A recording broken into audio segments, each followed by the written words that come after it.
আমি কিন্তু রেডি হয়ে গেলাম। আজকে কিন্তু আমি ভাবছি বাইরেই খেতে যাবো। তো আমার বর জিজ্ঞাসা করছে, তুমি কোথায় যাবে? আমি বলছি বাইরে যাব। বলছে, এত বৃষ্টি হচ্ছে তুমি বাইরে খেতে যাবে? আমি বলছি হ্যাঁ, মারা যাচ্ছে যেখানে আমিও যাব। বলছে দুপুরবেলা করে ঘরে রান্না করতে, তো ঘরেই খেয়ে নাও না। আমি বলছি না, বাইরেই যাব।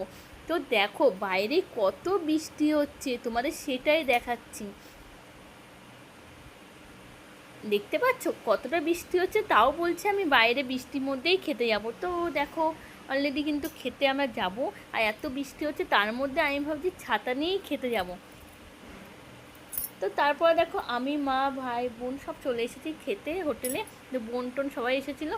দিয়ে দেখো এখানে কিন্তু দেখিয়ে দিলাম তোমাদের। আমার ছেলে কিন্তু হাই করে দিচ্ছে, তোমাদের দেখতে পাচ্ছো। তারপরে দেখো এখানে কিন্তু বিরিয়ানি নিয়ে নিয়েছি। আর বিরিয়ানি কিন্তু তোমাদের দেখিয়ে দিয়েছি। আর তোমরা কে কে বিরিয়ানি খেতে ভালোবাসো প্লিজ কমেন্টে জানিও। Bye bye, friend, love you, bye by.